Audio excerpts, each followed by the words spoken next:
Assalamualaikum warahmatullahi wabarakatuh. Masih bersama Rudy Official, cerita horor.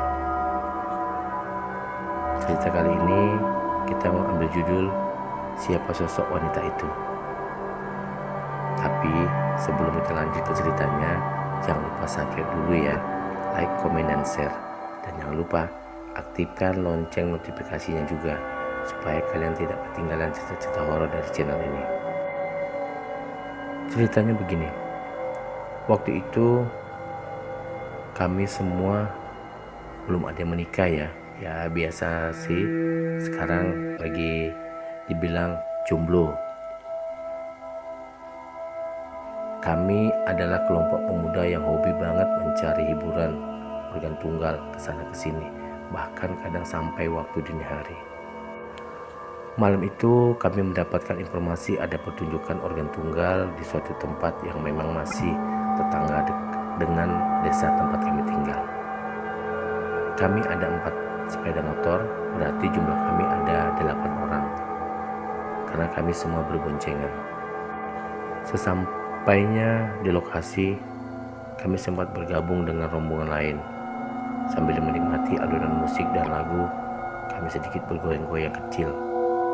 Tepat pukul 12 malam, organ tunggal dihentikan karena waktu hiburan sudah berakhir. Kami pun berpikir akan pindah lokasi. Dari selentingan beberapa orang mengatakan bahwa di desa 7 ada pertunjukan organ tunggal. Katanya sih sundel bolong. Kami pun segera bergerak ke sana.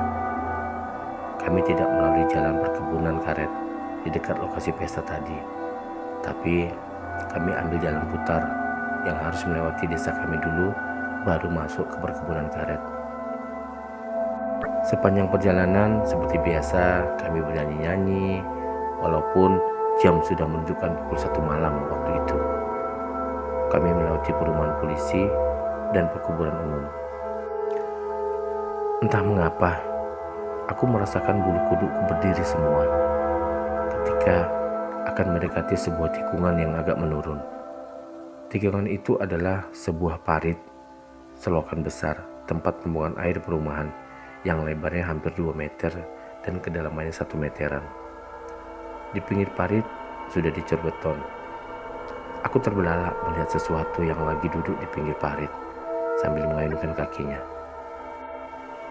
"Yip, kamu tidak melihat sesuatu barusan?" tanyaku pada Toyib, temanku. "Tidak bang, emang ada apa?" tanyanya lagi. Aku tidak menjawab karena aku takut. Teman-temanku panik. Sementara sepeda motor terus melaju di tengah malam yang gelap. Sampailah kami di persimpangan 3 di tengah perkebunan karet milik PTP yang biasa warga setempat menyebutnya Tuantan.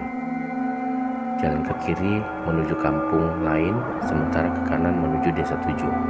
Jadi kami bergerak ke kanan untuk mencari sumber hiburan organ tunggal yang dikatakan beberapa orang tadi di daerah itu. Dalam perjalanan penurunan, ada beberapa rumah penduduk di pinggiran sebelah kiri jalan. Di rumah pertama, kelihatan kondisi rumah yang masih terang, benderang, dan ada 3 orang anak gadis yang sedang berdiri di pinggir jalan. Entah mengapa, perasaanku sedikit tidak enak. Bulu kuduku berdiri dan terasa merinding seluruh tubuhku. Tiba-tiba, temanku berhenti dan menyapa 3 anak gadis yang berdiri di pinggir jalan. Aku sempat memperingatkan teman-temanku. "Sudah ayo, tidak usah dilayani," kataku. Tapi beberapa temanku tidak menghiraukan perkataanku. Akhirnya aku menghentikan sepeda motorku. Sambil berteriak aku memanggil mereka. "Woi, sudah ayo, tinggalin saja." Perasaanku semakin tidak enak.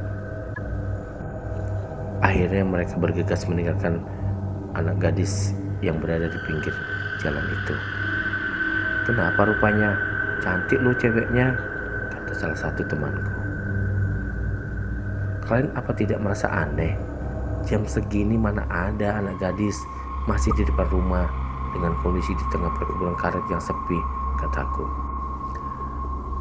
Kalau kalian tidak percaya, kita putar arah, kataku lagi. Akhirnya dengan jarak 20 meter kami putar arah untuk memastikan bahwa ketiga gadis itu masih ada di sana.